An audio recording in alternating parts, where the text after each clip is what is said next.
This took place sometime around the end of 2004. I was home alone with nothing to do.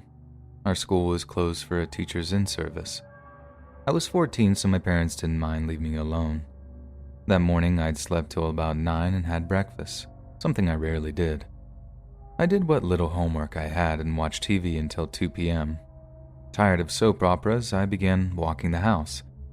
My mom called to check on me at about 2:15, and we spoke for around 10 minutes. After that, I returned to my search. I briefly considered raiding my folks' liquor cabinet, but getting drunk alone didn't sound very fun. As I rambled around the second floor, the door to the attic caught my attention.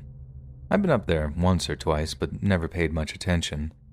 Our house was one of those big Victorian-age farmhouses, the kind with a full-size attic. Before I was born, my grandmother had used it as her sewing room, but now it was just used for storage. My curiosity began getting the best of me, so I flipped on the light and climbed the stairs to the top. The room had a musty smell and was creepily dark, even with the overhead light and sun coming through the lace curtains. Everything was covered in a thick layer of dust.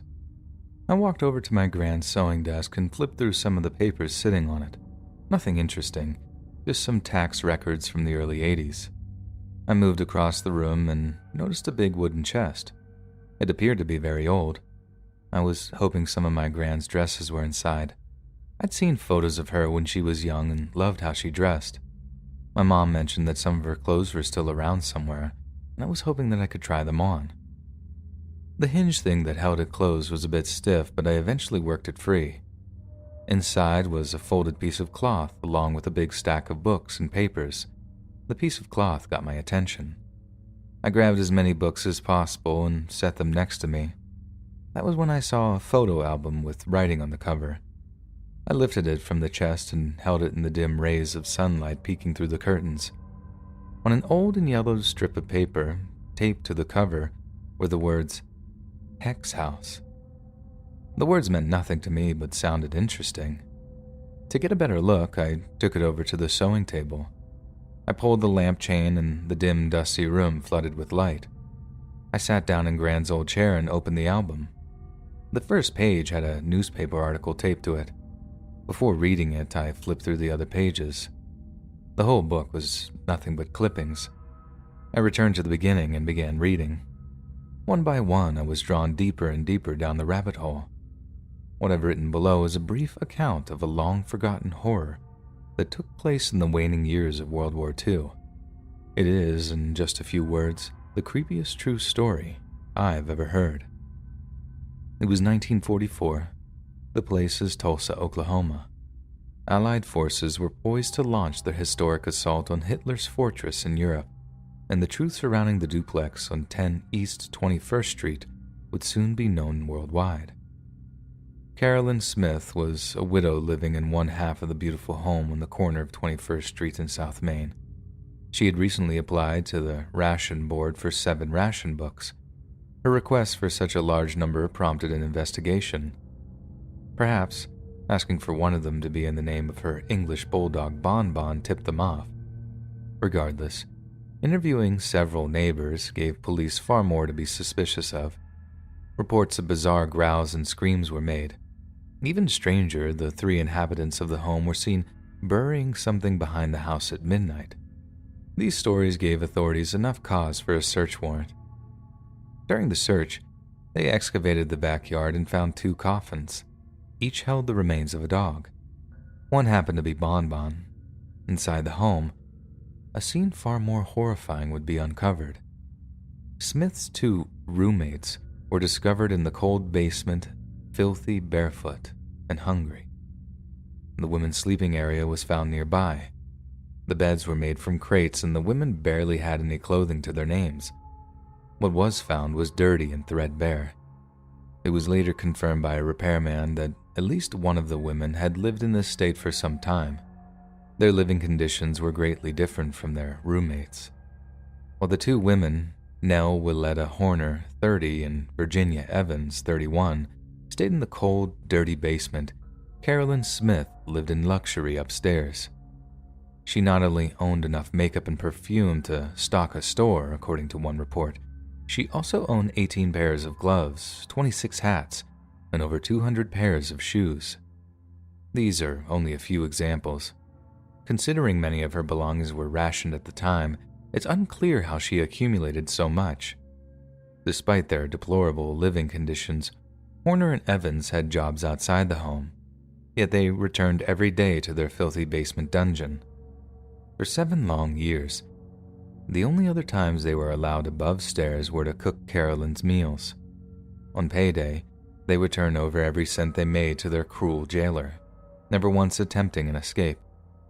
When asked why, the two women claimed Smith had hypnotized and put a hex on them, in addition to other forms of magical control.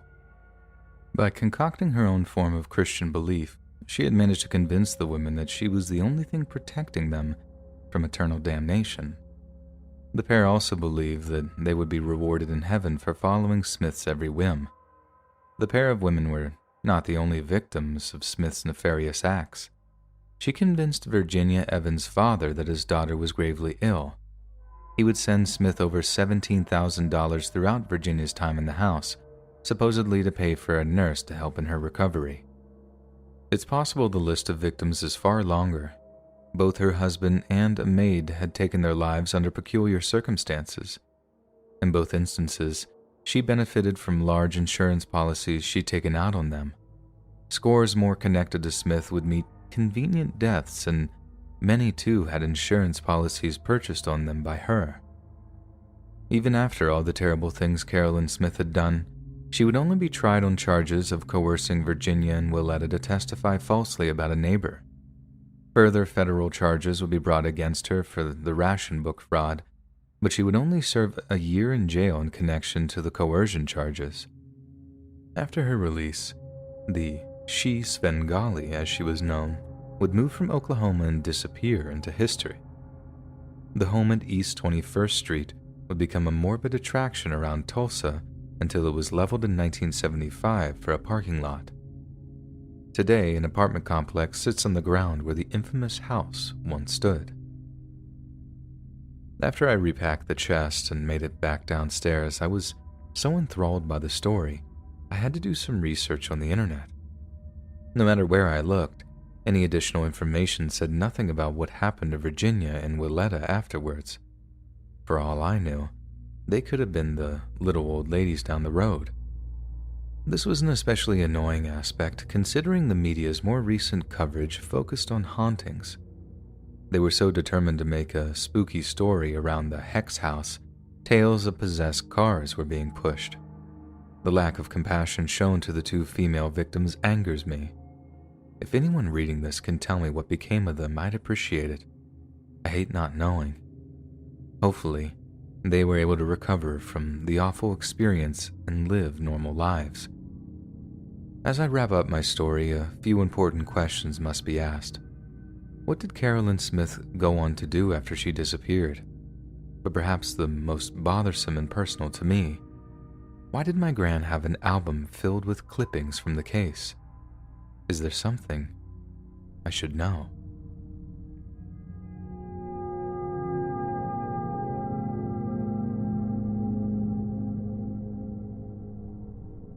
On June 12, 1977, approximately 130 young Girl Scouts from all over the Tulsa area gathered at the Girl Scouts headquarters in Tulsa. The group boarded buses destined for an annual week-long trip to Camp Scott. The camp is located near the Oklahoma town of Locust Grove, about 50 miles from Tulsa. The Girl Scouts had operated Camp Scott since 1928.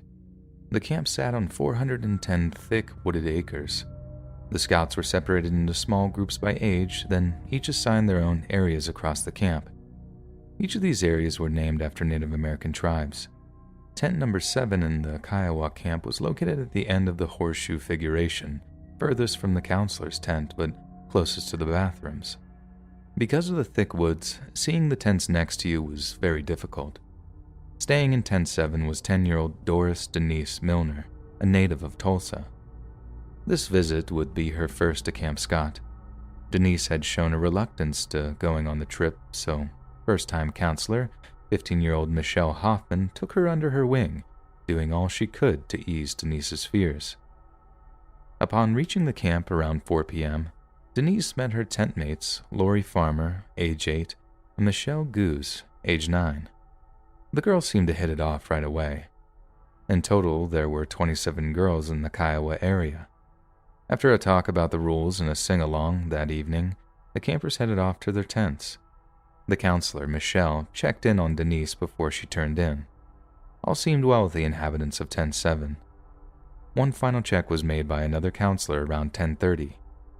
Throughout that night, a different counselor was awakened multiple times to deal with noisy girls in Tent 1 and 4. Said counselors passed Tents 6 and 7 and observed nothing unusual about either one.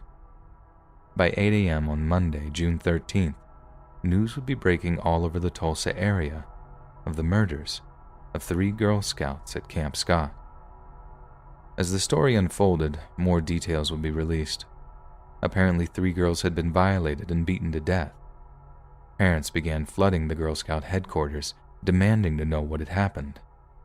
The entire nightmare had its source in what a counselor would discover around 6 a.m. She had been on her way to the bathhouse when she found a little girl lying on top of her sleeping bag near the base of a tent. Fearing there had been an accident, she assembled the other counselors to do a head count.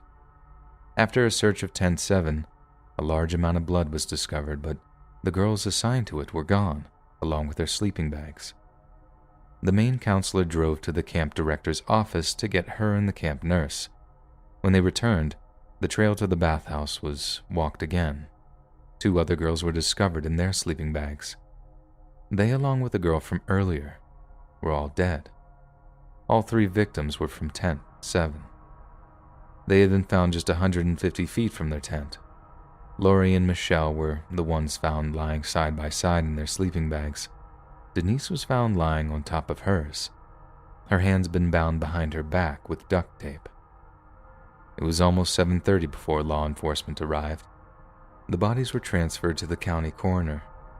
Autopsies determined Lori and Michelle had been beaten to death, while Denise, although she too had been beaten, died due to ligature strangulation.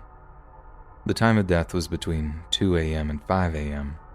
Reports still conflicted as to if the girls had actually been the victims of indecent assault or not.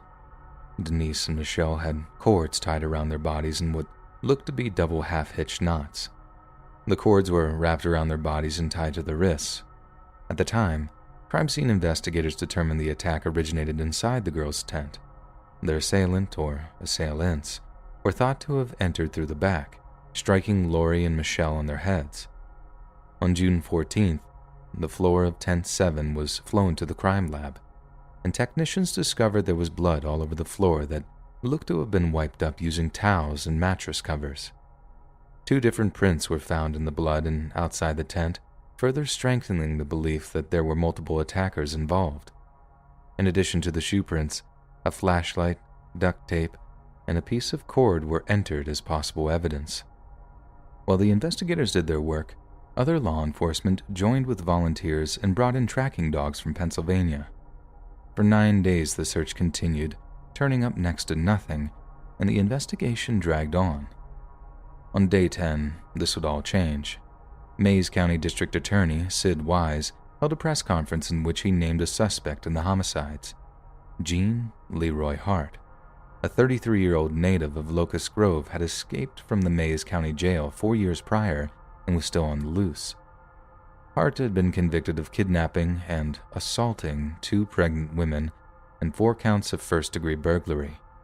He still had 305 years left on his 309-year sentence. Evidence from the search seemed to show Hart had been staying in a cave just 3 miles from Camp Scott. Regardless of his violent history, Hart had many supporters. Many of them felt he was being targeted since he was a Native American and had embarrassed the sheriff by escaping his jail not once, but twice. Hart would eventually be apprehended 10 months later on April 6, 1978.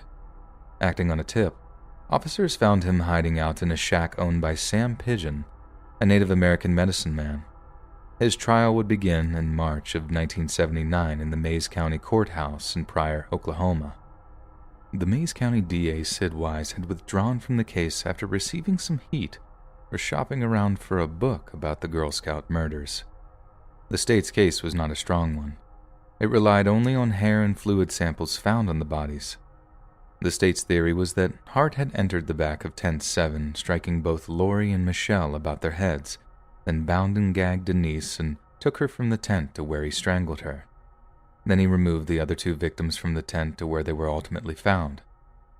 Despite this theory, the state was forced to admit that they had no real proof connecting Hart to the scene.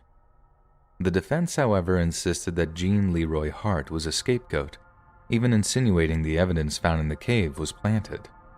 They had another man they claimed was the killer. William A. Stevens had been convicted of violently assaulting women and was serving time in a Kansas prison at the time of Hart's trial. Two witnesses testified at Hart's trial that Stevens had shown up at their door the day of the murders. He had scratches all over his arms and what looked like blood on his shoes. They also said the red flashlight found at the scene was Stevens'. Stevens denied their story, claiming he was at work in Seminole, Oklahoma at the time of the murders. His story was backed up by his employer's paycheck and time card. Hart's trial lasted only 10 days without him taking the stand. 6.5 hours after the case was handed to the jury, they had a verdict. Not guilty. One of the jurors would later state that within 5 minutes of entering the deliberation room, all 12 had voted not guilty. They felt there was just too many loose ends and that the prosecution hadn't proven its case. Denise, Michelle, and Lori's families were devastated by the verdict. Hart, however, would not be a free man as he still had to serve 300 years from his previous sentencing. 2 years after his acquittal, Hart was dead. He'd had a heart attack while lifting weights in the yard. His funeral would be held in Locust Grove with over 1,000 mourners in attendance. Still looking for someone in which to give the blame, in 1984 the Milner and Farmer families filed a civil suit against the Magic Empire Council of Girl Scouts organization. They claimed negligence because the camp lacked proper security, among other factors. At the trial, there was testimony from former campers and counselors as to some strange occurrences that happened prior to June 12, 1977. Prior to the murders, counselors were at Camp Scott for training. One of them reported her belongings had been gone through. Donuts she had in a box had been stolen out of her tent. The donut box contained a note that said, "We plan on killing 3 little girls." The counselor took the note to the camp director, who thought it was a prank. Another counselor in training reported hearing noises behind the staff housing unit. The camp dog, Sally, started barking and growling. Unfortunately for the families, the jury voted 9-3 in favor of the organization, and the verdict was upheld 2 years later by the state appeals court. In 1989, DNA testing was conducted on some of the evidence. Of the 5 aspects tested, 3 of them matched body fluids taken from Jean Leroy Hart. Only 1 in 7,700 Native Americans would match. These results deemed the matches inconclusive. In 2017, fundraising efforts were underway for more conclusive DNA testing. Over $30,000 had been raised so far. Carl Myers, a convicted murderer, is another suspect who had been looked at. A former prisoner came forward to say Carl had confessed. Myers died in 2013 of natural causes. He was in prison after being convicted of murdering Cindy Marzano of Broken Arrow, Oklahoma. The farmers organized the Oklahoma chapter of Parents of Murdered Children. Richard Goose focused on victims' rights advocacy in the 1980s. He helped to push the passing of the Crime Victim Witness Bill of Rights. He was later appointed to the Crime Victim Compensation Board by Oklahoma's then governor. The Girl Scout murders is still an open case.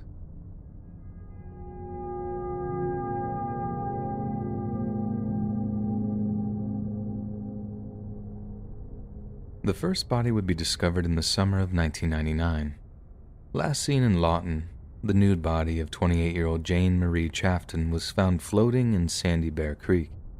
Her body had been in the water too long to yield any real evidence, but there was at least enough to determine it had been a homicide. Law enforcement had no solid suspect at the time. Chafton's profession resulted in a far larger suspect pool than usual. Like many of the escorts working the area along Cache Road, her drug habit put her in contact with a large number of unsavory characters. Just a few months later in October, another female went missing. Her friends and loved ones hoped that 25-year-old Cassandra Lee Ramsey had gotten clean and off the streets. Sadly, 5 months later, their hopes would be dashed when Cassandra's body was found discovered under a bridge in Jefferson County. Her death, too, was ruled a homicide. To some in law enforcement, it was beginning to look like a serial killer was at work. In total, 5 escorts would be killed by the Lawton serial killer. The following are the names of his assumed victims: Jane Marie Chafton, 28, Cassandra Lee Ramsey, 25, Mandy Ann Raitt, 21, Janice Marie Buono, 29, Pamela Dawn Woodring, 34. In addition to these 5, some believe 17-year-old Tanya Marie Hook also fell prey to the murderer. She lived on Cash Road and disappeared in 2003. Her remains were found in a ditch 5 years later near the town of Cole. In each homicide, the women had been stripped and dumped in bodies of water. Almost all had drugs in their systems. Once a consensus was reached among investigators, it was determined that the same person or persons had committed their string of crimes between 1999 and 2003. All of the women were from Lawton. The most recent to move there was Pamela Woodring, who had just arrived after a stint in prison. The rest had lived in the city for some time. The few witnesses the police were able to find suffered from credibility issues as they were criminals and addicts themselves. After the final murder in 2003, the case went cold. As serial murderers are known to do, detectives feared their perpetrator had moved on to another city, and a whole new group of women were about to lose their lives. Serial killers can be a notoriously hard group to track. Many of them, including this one, often pick people who are in desperate situations like drug addiction and selling their bodies. These same communities are largely ignored by society. If they do die or come up missing, unfortunately few people care. Despite this, authorities did have a few theories.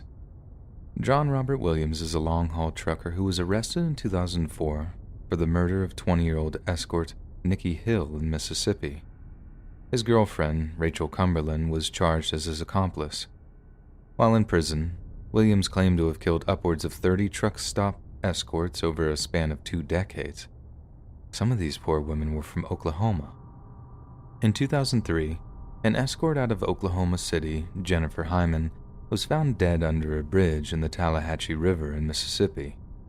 Williams and Cumberland were charged in this case, but those charges were later dismissed due to lack of evidence. Despite the lack of evidence, Williams has been implicated in at least 9 other murders, including some from Oklahoma. Many of those Oklahomans were escorts, and their bodies were found in shockingly similar conditions as the victims in Lawton. Because of the proximity of victims to the highway, Williams became known as the I-40 killer. Some speculate that Williams may have started his spree in Lawton because of the similarities. The timelines also match up. Having stopped in Lawton in 2003, just around the time the Oklahoma City and other murders began. Although Williams was only charged in a small number of these murders and only convicted in the Nikki Hill case, there is no reason to believe he and his accomplice aren't involved in scores more. Sadly to say, there's just no evidence available to prove it. Even with all that, the Lawton crimes could possibly have no connection to Williams whatsoever. It's possible they were committed by someone else, perhaps a local even. Then again, the trucker angle may not be such a bad theory after all. The job offers plenty of opportunities to dump bodies en route. Not to mention, if most of the victims were escorts, many work truck stops on a regular basis, giving a killer ready access to his prey. Whether the killer proves to be a trucker or a deranged local, 6 women lost their lives to a bloodthirsty killer. For the sake of the families, the rule of law, and, of course, the women themselves, let's hope some new information comes forward. No matter their weaknesses, at the end of the day, these women were human beings. Nobody should be murdered and tossed away like a piece of garbage. They deserve just as much compassion as anybody else does, but even more, they deserve justice.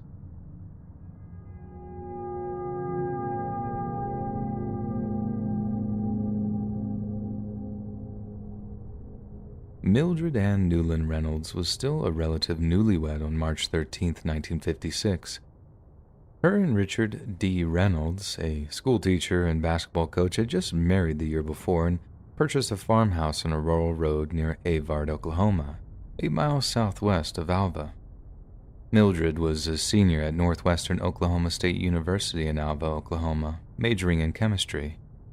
At the time, the Reynolds were hosting Mildred Ann's nephew, Jerry Huckabee. He too was attending NWOSU. Anne and Jerry would ride back and forth to school together except for Tuesdays when he had a botany lab.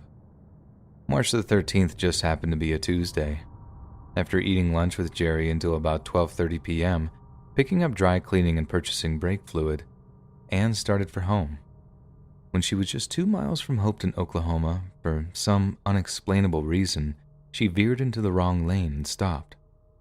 According to Highway Patrolman G.R. Brown's report, her car tracks appeared to show that she put her car into reverse and began zigzagging backwards. After eventually stopping, she put the car in drive and raced across the road into a ditch, hitting a tree. It looked as if she repeated this maneuver, this time hitting a fence. Putting the car in reverse yet again, she started backing along the bank of the road in a straight line for 250 feet before finally stopping in the middle. This is the point where it was believed the car caught fire. From there, the car drifted forward 14 feet where it rested until found.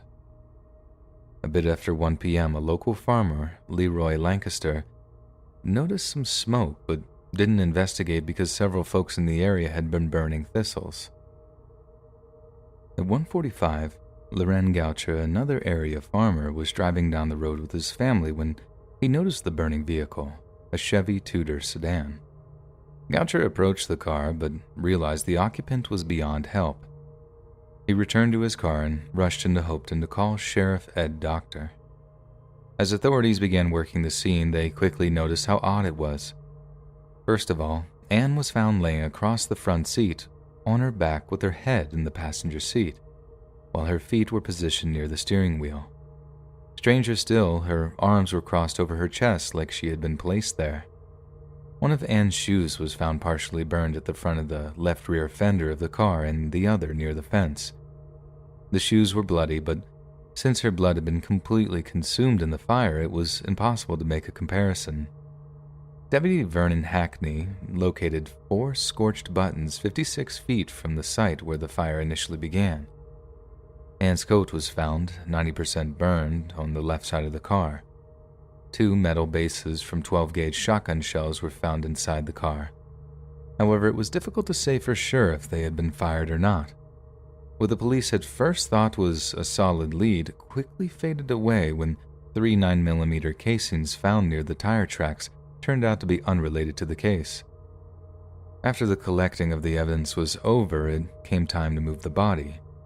Anne had been burned so badly that she had been rendered unrecognizable. The case report indicated the left tibia was the only long bone still attached to her body, and one of her legs had burned off at the knee. Deputy Sheriff Doss Gurley took casts of the tire tracks, but the OSBI identified all of them to be from Anne's car. Investigators did not believe another car had crossed her tire tracks. However, Kenny Cole, former Alva Chief of Police, disagreed. According to the case notes, no footprints were found leading to the fields or to the side of the road. Since authorities never closed off the scene, it does seem strange that no other tracks or footprints were ever discovered. Cole still regrets not stepping in and suggesting that a cordon be set up. People were walking all over the roads, fields, and pastures, just trying to be helpful in finding evidence, Cole said. If there was any physical evidence out there, it got destroyed. The Newland family posted a reward for $250 for information about Anne's death. The sheriff received plenty of tips, but none proved to pan out. At a dead end, they looked to the medical examiner for clues. He noticed carbonized material in the air passages of the lungs, indicating she was alive for at least part of the fire. There were no signs of assault, but the body was so damaged it would have been hard to actually determine. The official cause of death was the fire, but why didn't she get out to avoid the flames? The only conclusion was that she had been incapacitated, but no one could say why. The coroner added that he saw no evidence of bullet wounds or fractures produced prior to the fire. Skull fractures were present, but he believed them to be a result of the intense heat.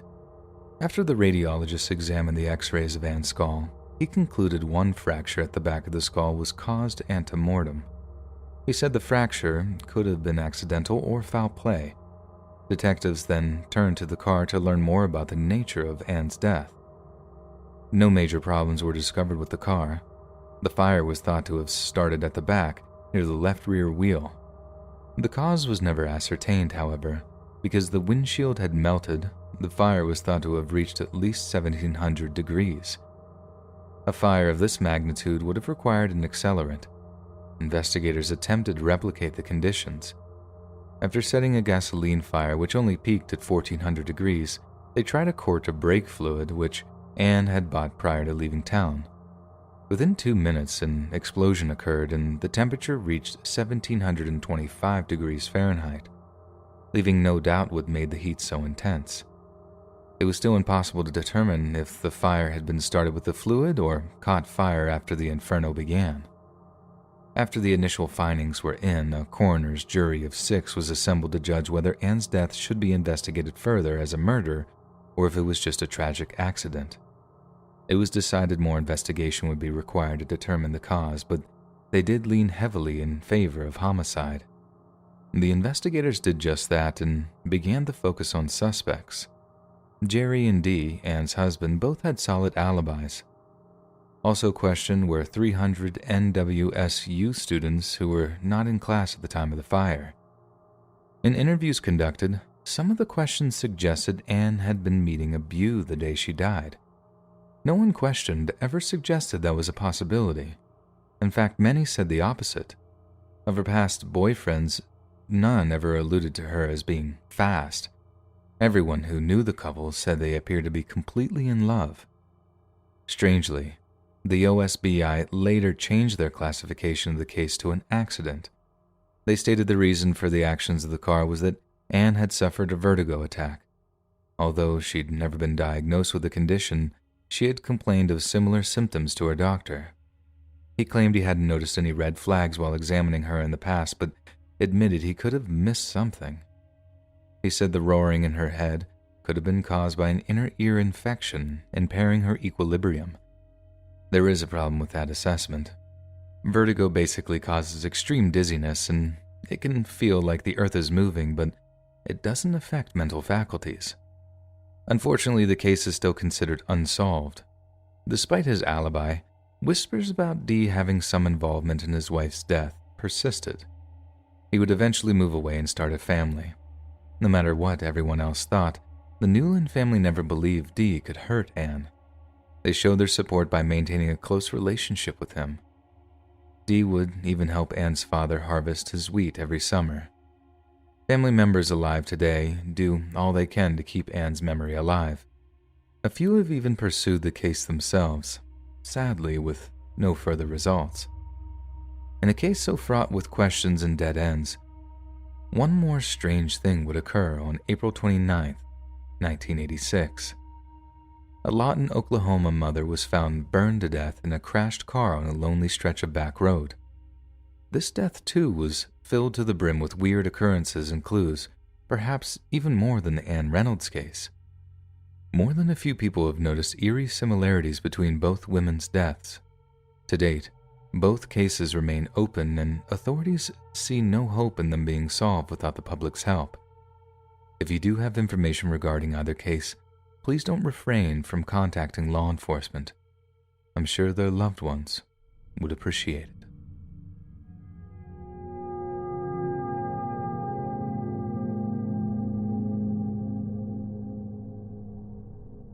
As firefighters rushed to the scene, none of them had a clue what they were soon to discover. It was just after 5:30 a.m. on December 30th, 1999, when a 911 call brought them to the scene of a house fire in rural Welsh, Oklahoma. Inside the now burned-out home, the charred remains of Kathy Freeman were found. She had been shot in the head. At first, law enforcement believed Kathy's husband, Danny Freeman, had killed his wife and fled with his daughter, Ashley and her friend Laura Bible after starting the fire, despite the Freeman car still sitting in the driveway with the keys inside. Things changed on December 31st when Bible's parents, Lorene and Jay, returned to the scene and found another set of remains in the rubble. The remains were ruled to be those of Danny. He too had been shot in the head. Authorities would search the scene a second time in hopes of finding the bodies of Ashley and Laura, but no one else was ever discovered. The night prior to the deadly fire, Ashley and Laura spent the evening together celebrating Freeman's 16th birthday. Not wanting to end the fun quite yet, Laura got permission to spend the night with Ashley. This would be the final time either girl would be heard from or seen again. At some point in the wee hours of December the 30th, a nightmare would come to life. No one will ever know for sure what happened that terrible night, but Lorene Bible never gave up hope that her daughter and Ashley would be found alive one day. Over 15 years passed, and authorities kept the case alive. Unsolved Mysteries and America's Most Wanted would feature the case on their shows in 2000 and 2001. HLN even included the story in a 4-part series titled Hell in the Heartland. It was released in July of 2020. The period between the night of the fire and now have not been without their moments of hope and disappointment. In the decade just after Ashley and Laura went missing, 2 convicted killers would confess to their murders. Tommy Lynn Sells and Jeremy Jones would both do so just to recant afterwards. Jones claimed he had killed the Freemans as a way to pay off a drug debt and then took the girls with him to Kansas. Supposedly, he shot them and threw their bodies into an abandoned mine. Subsequent searches of the mine yielded nothing, and Jones would ultimately admit that he made the story up to get better food and phone privileges. When the case was featured on Unsolved Mysteries in 2001, rumors of local Craig County police involvement was mentioned. The Freemans had been feuding with the department over the shooting death of their son, Shane, after he stole a car.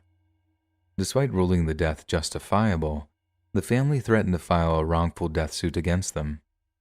Danny's brother, Dwayne, went as far as to claim Danny had told him that deputies had been intimidating him just before his and his wife's death. Then, in April of 2018, almost 20 years later, justice would finally be served. Ronnie Dean Busick, 66, was arrested and charged with 4 counts of first-degree murder. 2 other suspects who had since died were also identified: Warren Philip Welsh II and David Pennington. The Washington Post wrote that at least a dozen witnesses had heard the 3 men bragging about assaulting and killing the 2 girls, going so far as taking photos at the time. These witnesses also alleged they had killed the Freemans over drug money and held Ashley and Laura at Welsh's trailer for several days before ending their lives. One female witness who lived with Welsh provided a sworn affidavit that said the 3 accused disposed of the girl's body in a pit or mine shaft in Pitcher, Oklahoma. Law enforcement stated at the time they thought the remains had been buried in a cellar and then covered in concrete.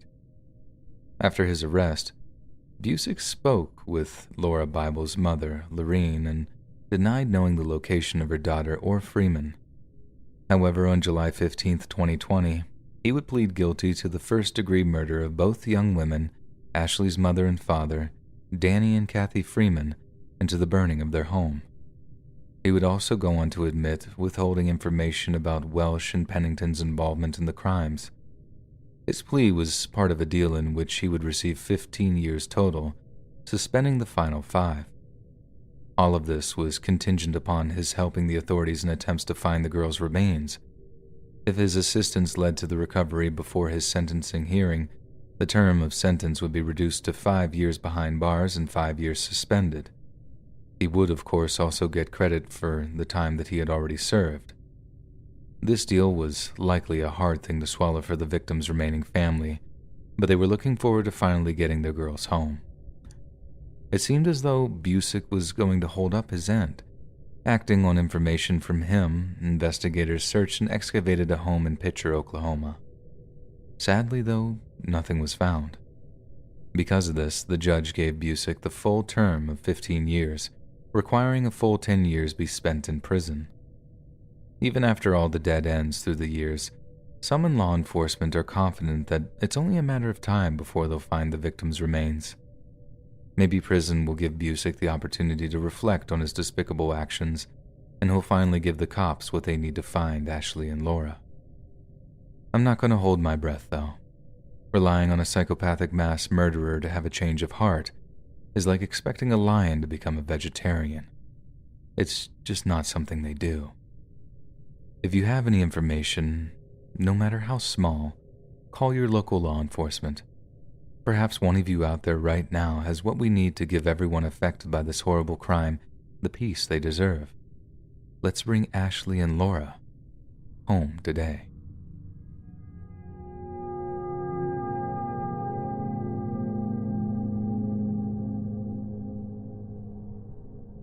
It's now a common part of modern American lingo. Some lighthearted video game developers even created a very controversial game series based solely on this one short phrase, going postal. It's a term that we are all well aware of and may even use from time to time. But do you know where the phrase originated?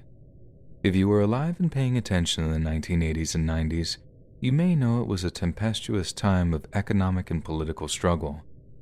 It was also a period that gave birth to the mass shooting, at workplaces in particular.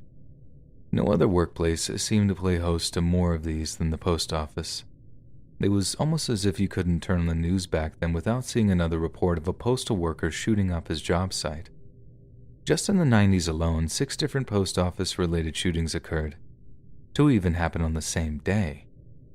We now know just how bad things were to get after the turn of the century, but these events still shock the public greatly no matter how numerous they seem to be. These days this stuff is almost commonplace. I'm not here to argue the finer points of what causes these events to happen. Rather, my purpose is to share the story of how a senseless act of bloodshed on August 20th, 1986 gave birth to a common phrase many of us often use in jest. After hearing this, you may rethink using it. The seeds of destruction were sown just the day before. Although there is no real consensus as to Patrick Sherrill's work performance, we do know his supervisors, Bill Bland and Richard Essert Jr., did reprimand him for something that day. Sherrill was a relief carrier, which meant that he lacked the job stability many of his coworkers with regular routes and more seniority enjoyed. This may have played on his mind and been a small part of what caused his break. Regardless of his supposed reasons, when he arrived at work the following day, he was determined to wreak vengeance on all those he felt had wronged him. In order to do this, Sherrill carried with him a Colt 1911, a Remington 1911, and a .22 caliber Ruger Mk2 pistol. Shortly after 7 a.m., he would claim his first victim, Supervisor Richard Essert Jr. Soon after killing Esser, Sherrill went into search of the other supervisor, Bill Bland. Fortunately for Bland, he had overslept and didn't arrive until the shooting had ended. Not finding Bland, he sought out co-worker Paul Michael Rockney and took his life. This was just the beginning, however. For the next several minutes, Bland would calmly walk through the crowded post office sorting room, shooting and reloading until he was left with one last bullet. Finding himself with no other options, Sherrill would turn the gun on himself. Out of the 100 or so employees present that day, 14 would die at the scene and another 6 required hospitalization. On May 29, 1989, a time when the shootings were still very fresh on America's mind, a monument to those who lost their lives was erected outside the post office south entrance. The memorial includes the bronze statues of a man and woman standing atop a pillar in the center of a fountain, holding a ribbon of which the bow is attached at its base. Although it may sound complex, it is actually very tasteful. The Edmond community joined with the USPS to build the monument. The bronze statues were created by sculptor Richard Muno. Each year, and in particular the 25th and 30th anniversary of the murders, people gather from all around the world to honor the memories of those who lost their lives on that horrific morning. Below, I've included the list of those who were killed or injured that morning. I've chosen to include the injured because I feel that Even if they didn't sacrifice their lives, the scars they carry, mental and physical, are just as important. The dead. Patricia Ann Chambers, 41. Judy Stevens Denny, 41. Richard C. Esser Jr., 38. Patricia A. Gabbard, 47. Kenneth W. Morey, 49. Leroy Orrin Phillips, 42. Jerry Ralph Pyle, 51. Paul Michael Rockney, 33. Thomas Wade Shader Jr., 31. Patty Jean Husband, 48. Betty Ann Jarrett, 34. Patty Lou Welsh, 27. William F. Miller, 30. The injured. William Nemo, Jean Bray, Michael H. Bigler, Steve Vick, Judy Walker, Joyce Ingram. May they all rest in peace forever.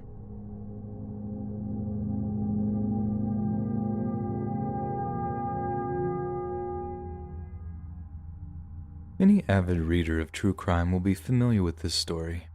It was told in one of the top books of 2017 and has a movie based on it starring Robert De Niro and Leonardo DiCaprio in production. So if you've not read Killers of the Flower Moon yet, or want to wait for the film, I suggest you stop here. For those of you who stuck around, I'll begin.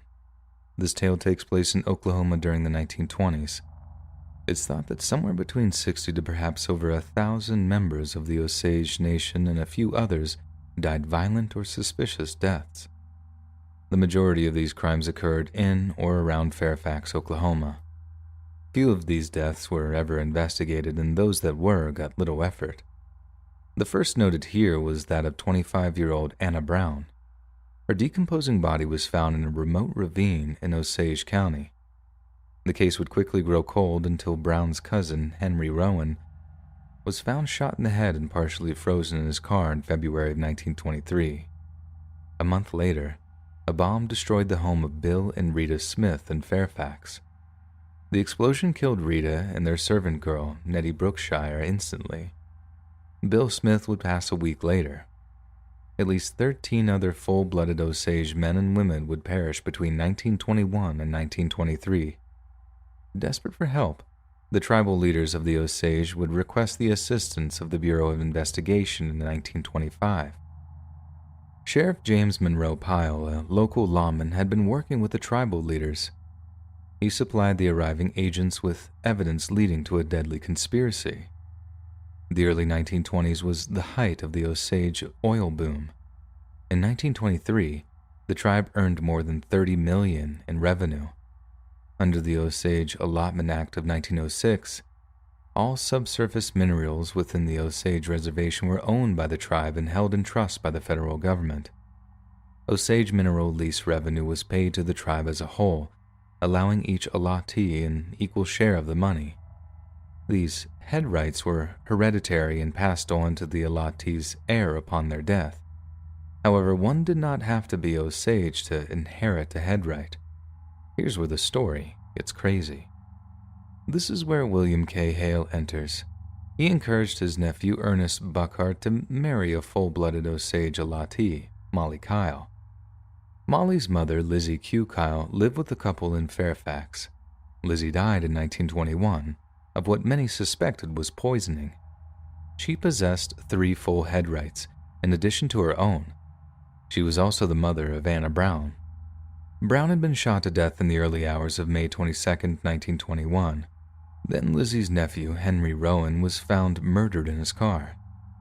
For some reason, William Hale had been named beneficiary of Rowan's $25,000 life insurance policy.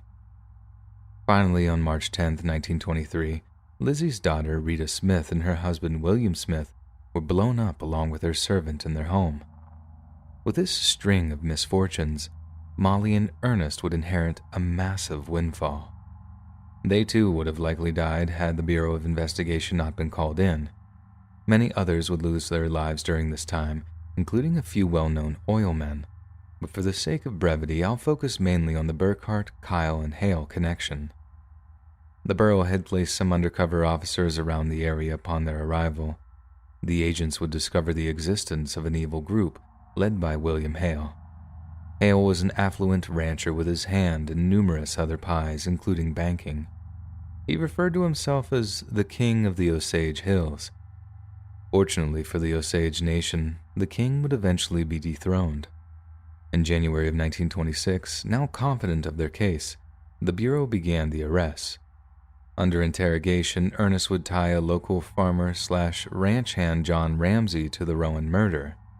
After confessing his part in the Smith murders, Ramsey would in turn claim Hale was the mastermind behind the crimes. He also implicated two other men, Asa Kirby and Henry Grammer.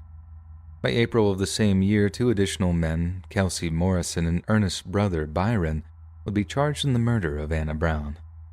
Between June 1926 and November 1929, the defendants were tried in federal and state courts. In June 1926, Byron Burkhart would plead guilty to the murder of William E. Smith and be sentenced to life at the state penitentiary at McAllister. He would turn state's witness and testify against Hale and Ramsey. These two men would be convicted for the murder of Henry Rowan and given life at the federal prison in Leavenworth, Kansas. A petty criminal, Kelsey Morrison would admit to killing Anna Brown at the behest of Hale. He would already be serving time when he was given a life term. Byron Burkhart would also turn state witness and avoid being tried for his part in the murders. Somehow, against the wishes of the Osage Nation, Hale, Ramsey, and Ernest would all eventually be paroled. Ernest would be given a full pardon by Oklahoma Governor Henry Bellman in 1965. In order to prevent anything like this occurring again, a federal law was passed in 1925 preventing non-Osages from inheriting head rights of tribal members with more than half Osage blood. What I've shared here barely scratches the surface. It's estimated that hundreds of Osage lost their lives between 1918 and 1931. The Hale Burkhart killings are just a sliver of the terror experienced by the Osage during this time. I highly recommend you do more research into these crimes. Photos from the new Scorsese film adaptation of Killers of the Flower Moon are beginning to trickle out, so it will probably be released in the next year. Regardless of how you learn more about the murders, you really should. Even I was unaware of them until recently, and it's a real shame, as the saying goes, those who forget history are doomed to repeat it. Let's make sure more people are made aware of this horrible story to prevent anything like it ever happening again. Hey friends, thanks for listening. Click that notification bell to be alerted of all future narrations. I release new videos every Monday, Wednesday, and Friday at 7 p.m. Eastern Standard Time. If you got a story, be sure to submit them to my subreddit r/Let'sReadOfficial, and maybe even hear your story featured on the next video. And if you want to support me even more, grab early access to all future narrations for just $1 a month on Patreon, and maybe even pick up some Let's Read merch on Spreadshirt. And check out the Let's Read podcast, where you can hear all these stories in big compilations and save huge on data. Look at it anywhere you listen to podcasts. Links in the description below. Thanks so much, friends, and I'll see you again soon.